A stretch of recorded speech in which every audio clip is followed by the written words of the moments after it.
नमस्कार। आज की हमारी पड़ताल के लिए जो स्रोत हैं वे हैं गायत्री महाविज्ञान का दूसरा खंड और अखंड ज्योति पत्रिका के कुछ पुराने अंक। और इन स्रोतों ने हमें एक ऐसे विचार पर सोचने को मजबूर कर दिया है जो ऊपर से देखने में बहुत सरल लगता है, लेकिन है बहुत गहरा। विचार ये है कि हमारा शरीर, जिसे हम रोजाना आईने में देखते हैं, वो सिर्फ हाड़ मांस का पुतला नहीं है, बल्कि ये रसायनों की एक चलती फिरती जीती जागती प्रयोगशाला है। एक लैब। हाँ, एक ऐसी लैब जहां हर सेकंड करोड़ों केमिकल रिएक्शन हो रहे हैं, और इन रिएक्शंस को जो कंट्रोल करते हैं उन्हें हम हार्मोन्स कहते हैं। हमारा मूड कैसा होगा, हमें भूख कब लगेगी, हमारी एनर्जी कितनी होगी, ये सब कुछ इन हार्मोन्स के बारीक संतुलन पर टिका है। बिल्कुल। और जरा सा भी संतुलन बिगड़ा तो पूरी सेहत गड़बड़ा जाती है। सही बात है। तो आज का हमारा मिशन यही समझना है। इन स्रोतों में एक बहुत बड़ा दावा किया गया है। बहुत बड़ा दावा यह है कि गायत्री मंत्र, जिसे हम एक प्रार्थना या एक आध्यात्मिक अभ्यास मानते आए हैं, वो असल में हमारी इस अंदरूनी केमिकल लैब यानी हमारे एंडोक्राइन सिस्टम का एक बहुत कुशल प्रबंधक हो सकता है। क्या वाकई ध्वनि में इतनी शक्ति हो सकती है? चलिए आज इसी की गहराई में उतरते हैं। ठीक है, तो चलिए इसे खोलना शुरू कर दें। गायत्री महाविज्ञान एक बहुत ही चौंकाने वाला सिद्धांत सामने रखता है। हाँ, ये सिद्धांत कहता है कि हमारे शरीर में 24 प्रमुख ग्रंथियां या ग्लैंड्स हैं जो ये जरूरी केमिकल्स बनाती हैं। 24। और गायत्री मंत्र के जो 24 अक्षर हैं वो इन 24 ग्रंथियों के लिए एक ऑन ऑफ स्विच की तरह काम करते हैं। ठीक यही। एक मिनट, ये तो बहुत बड़ा दावा है। मतलब हमारे ऋषियों ने शरीर का एक तरह से सर्किट मैप बना लिया था और मंत्र उसका कीबोर्ड था। हाँ, ये सुनने में ही किसी साइंस फिक्शन जैसा लगता है। बिल्कुल, पर यह वाकई एक क्रांतिकारी विचार है और स्रोत सिर्फ ये दावा करके रुक नहीं जाते। अच्छा। वे इसके पीछे की पूरी प्रक्रिया, एक तरह का बायोलॉजिकल मैकेनिज्म भी समझाते हैं। वो क्या है? वे कहते हैं कि जब हम मंत्र का उच्चारण करते हैं तो हमारी जीभ यानी जिह्वा हमारे मुंह के ऊपरी हिस्से, जिसे हम तालु कहते हैं, उसके अलग अलग हिस्सों को एक खास क्रम में छूती है। अच्छा, हर अक्षर के लिए एक अलग जगह, एक अलग तरह का दबाव। बिल्कुल। तो ये सिर्फ आवाज निकालना नहीं है, ये तो जीभ की एक तरह की एक्सरसाइज है जो तालु पर हो रही है। पर इस मामूली से दबाव से होता क्या है? यहीं पर बात बहुत दिलचस्प हो जाती है। स्रोत बताते हैं कि ये दबाव एक बहुत ही सूक्ष्म न्यूरो इलेक्ट्रिक तरंग पैदा करता है। न्यूरो इलेक्ट्रिक तरंग? हाँ, इसे ऐसे समझिए जैसे हमारे घर में बिजली के तार होते हैं। ओके। जीभ एक स्विच दबाती है और ये न्यूरो इलेक्ट्रिक तरंग उस तार में दौड़ने वाला करंट है जो सीधा दिमाग में लगे मेन स्विच तक पहुंचता है। वाह, मतलब ये कोई बाहरी चीज नहीं है, बल्कि शरीर अपने अंदर ही एक बहुत सटीक सिग्नल पैदा कर रहा है। ठीक यही। और ये मेन स्विच कहाँ है? ये सिग्नल शरीर में जाता कहाँ है? ये सिग्नल स्रोत के अनुसार सीधा हमारे दिमाग के बिल्कुल केंद्र में मौजूद दो बहुत ही छोटी लेकिन शक्तिशाली ग्रंथियों तक पहुंचता है। कौन सी? पिट्यूटरी और पीनियल ग्रंथियां। अच्छा। ये ऐसा है जैसे एक गुप्त संदेश सीधे कमांड सेंटर को भेजा जा रहा हो। बाकी शरीर को पता भी नहीं चलता, लेकिन कंट्रोल रूम में मैसेज पहुंच जाता है। वाह। और यहीं पर मुझे लगता है कि आधुनिक विज्ञान और ये प्राचीन ज्ञान आकर मिलते हैं। कैसे? आज की मेडिकल साइंस में पिट्यूटरी ग्रंथि को मास्टर ग्लैंड कहा जाता है। हाँ बिल्कुल। इसका आकार तो मटर के दाने जितना होता है, पर यह हमारे शरीर की बाकी लगभग सभी ग्रंथियों को कंट्रोल करती है। ये तो एक बहुत बड़ा कनेक्शन है। हाँ, ये एक बहुत महत्वपूर्ण संयोग है। अगर हम इसे बड़ी तस्वीर से जोड़कर देखें तो पिट्यूटरी ग्रंथि एक ऑर्केस्ट्रा के कंडक्टर की तरह है। ऑर्केस्ट्रा का कंडक्टर, ये तो बहुत अच्छा उदाहरण है। ऑर्केस्ट्रा में कई संगीतकार हैं, वायलिन बजाने वाले, ड्रम बजाने वाले, पियानो बजाने वाले। सही। ये सब हमारी बाकी ग्रंथियां हैं, जैसे थायराइड, एड्रीनल, पैंक्रियाज। अच्छा। ये सब अपना अपना काम कर रहे हैं, लेकिन किस ताल में, किस गति से, ये सब कंडक्टर तय करता है। मतलब अगर कंडक्टर को ही सही सुरताल ना पता हो या वो कंफ्यूज हो जाए तो पूरा ऑर्केस्ट्रा बेसुरा हो जाएगा। बिल्कुल। कोई तेज बजाएगा, कोई धीरे, और संगीत की जगह शोर पैदा होगा। ठीक यही होता है हमारे शरीर में। पिट्यूटरी ही थायराइड को बताती है कि शरीर की ऊर्जा कैसे इस्तेमाल करनी है। एड्रीनल ग्रंथियों को बताती है कि तनाव से कैसे निपटना है, और प्रजनन ग्रंथियों को उनके काम का निर्देश देती है। तो अगर ये मास्टर ग्लैंड ही संतुलन में ना हो तो शरीर में हार्मोनल अराजकता फैल जाती है। एकदम सही। तो स्रोत का तर्क ये है कि गायत्री मंत्र के उच्चारण से जो न्यूरो इलेक्ट्रिक तरंग पैदा होती है वो इस कंडक्टर यानी हमारी पिट्यूटरी ग्लैंड को ही शांत और संतुलित कर देती है, हाँ उसे उसकी सही लय में वापस ले आती है। हाँ, ये एक जड़ पर काम करने जैसा है, न कि सिर्फ पत्तों पर पानी छिड़कने जैसा। अच्छा। स्रोत का दावा है कि मंत्र का नियमित कंपन इस मास्टर ग्लैंड को उसकी प्राकृतिक स्वस्थ आवृत्ति में वापस लाता है। और जब कंडक्टर सही धुन में आ जाता है तो पूरा ऑर्केस्ट्रा, यानी बाकी सारी ग्रंथियां भी अपने आप सही ढंग से काम करने लगती हैं। ये एक व्यापक प्रभाव है जो एक जगह से शुरू होकर पूरे सिस्टम में संतुलन लाता है। ठीक है, तो ये तो हुआ कि सिस्टम काम कैसे करता है।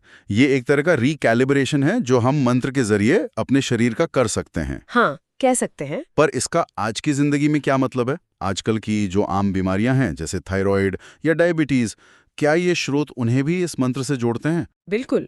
और यहीं पर अखंड ज्योति के मई 1978 के अंक बहुत प्रासंगिक हो जाते हैं। अच्छा। ये लेख इस विचार को एक कदम और आगे ले जाते हैं।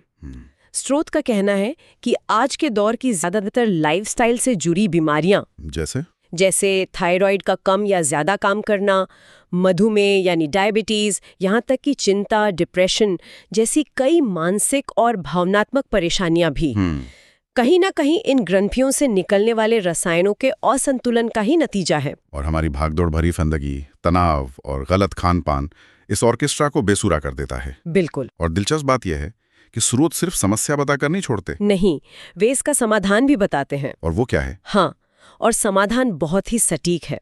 स्रोत बताते हैं कि जब गायत्री मंत्र का उच्चारण एक विशेष लय और ताल में किया जाता है तो इससे पैदा होने वाले कंपन हमारे शरीर की कुछ खास ग्रंथियों जैसे थायराइड और एड्रिनल ग्रंथियों को एक स्थिर आवृत्ति, एक स्टेबल फ्रीक्वेंसी प्रदान करते हैं। स्थिर आवृत्ति, ये सुनने में थोड़ा तकनीकी लगता है।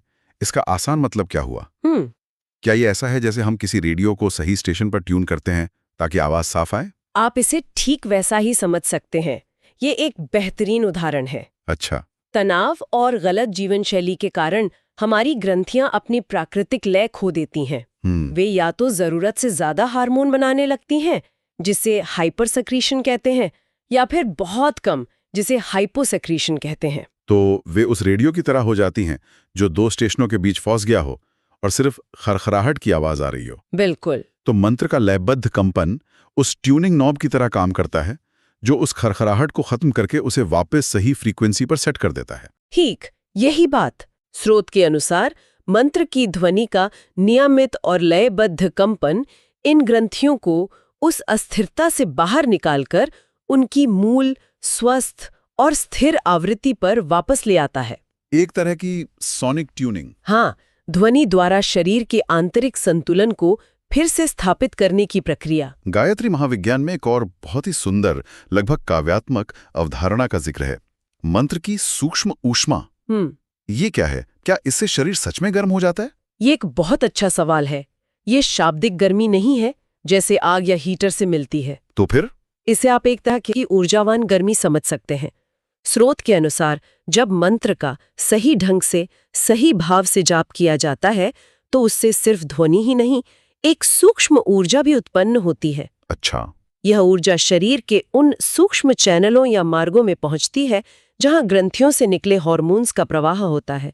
मतलब ये उन पाइपलाइनों की तरह हैं जिनसे होकर ये जरूरी केमिकल शरीर के अलग अलग हिस्सों तक पहुंचते हैं। बिल्कुल। और कई बार तनाव, गलत खानपान या अन्य कारणों से इन पाइपलाइनों में रुकावटें आ जाती हैं। जैसे किसी पाइप में कचरा फंस जाता है। हाँ, ठीक वैसे ही। अब ग्रंथि तो सही मात्रा में हार्मोन बना रही है, लेकिन वो अपनी मंजिल तक पहुंच ही नहीं पा रहा क्योंकि रास्ता बंद है। और ये सूक्ष्म ऊष्मा उस कचरे को, उस रुकावट को साफ करती है। हाँ, स्रोत यही कहते हैं। ये सूक्ष्म ऊष्मा उन अवरोधों को धीरे धीरे पिघलाकर खोलने का काम करती है। तो ये एक दो तरफा प्रक्रिया हो गई। कैसे? एक तरफ तो मंत्र की स्थिर आवृत्ति ग्रंथियों में हार्मोन के उत्पादन को संतुलित कर रही है, मतलब फैक्ट्री में सही माल बन रहा है। हाँ, और दूसरी तरफ उसकी सूक्ष्म ऊष्मा उन हार्मोन्स के प्रवाह के रास्ते को साफ कर रही है ताकि माल सही जगह पर सही समय पर पहुंच सके। ये तो बहुत ही संपूर्ण प्रक्रिया है। ये सिर्फ प्रोडक्शन को नहीं बल्कि सप्लाई चेन मैनेजमेंट को भी ठीक कर रही है। आपने बिल्कुल सही शब्द इस्तेमाल किया, सप्लाई चेन मैनेजमेंट। यह सुनिश्चित करता है कि सही मात्रा में बना हुआ हार्मोन सही जगह पर, सही समय पर बिना किसी रुकावट के पहुंच सके। अच्छा। स्रोत तो यहाँ तक कहते हैं कि यह सूक्ष्म ऊष्मा केवल मार्ग ही नहीं खोलती, बल्कि रसायनों के उस प्रवाह को शुद्ध भी करती है। मतलब एक तरह की आंतरिक शुद्धि। हाँ, यह शरीर की एक आंतरिक शुद्धि की प्रक्रिया है जो आणविक स्तर पर यानी मॉलिक्यूलर लेवल पर काम करती है। तो इन सब का क्या मतलब है?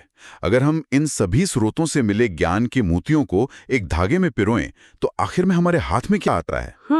मुझे तो जो सबसे पहली और बड़ी बात समझ आ रही है वो ये है कि हमें अपने शरीर को सिर्फ एक भौतिक वस्तु की तरह देखना बंद करना होगा। सही। ये सच में एक बेहद संवेदनशील केमिकल लैब है। सिर्फ शब्द नहीं है, बल्कि वे इस लैब को कंट्रोल करने वाले 24 कमांड हैं। हाँ, जो शरीर के 24 प्रमुख ग्रंथियों से सीधे जुड़े हुए हैं। तीसरा मुख्य बिंदु जो मुझे बहुत आकर्षक लगा वो है मंत्रोच्चार से पैदा होने वाली न्यूरो इलेक्ट्रिक तरंग।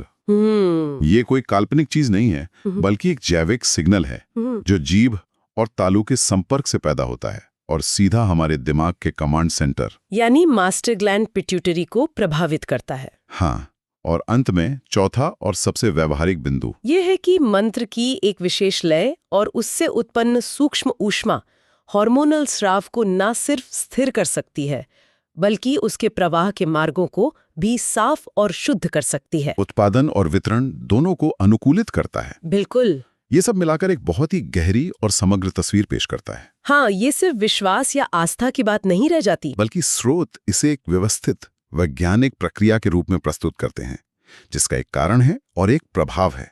बिल्कुल। इन स्रोतों का अंतिम निष्कर्ष यही है कि गायत्री मंत्र केवल एक प्रार्थना या आध्यात्मिक अभ्यास नहीं है।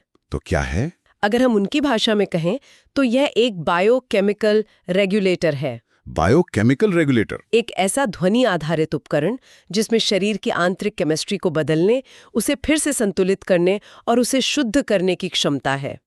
यह प्राचीन ज्ञान और आधुनिक जीव विज्ञान के बीच एक संभावित पुल का सुझाव देता है, जहां ध्वनि के कंपन को सीधे सीधे शारीरिक क्रियाओं को प्रभावित करने वाले एक माध्यम के रूप में देखा जाता है। और यह हमें सोचने के लिए एक बहुत ही दिलचस्प सवाल पर छोड़ जाता है। क्या? ये स्रोत ध्वनि कंपन और शरीर विज्ञान के बीच एक गहरे संबंध की ओर इशारा करते हैं।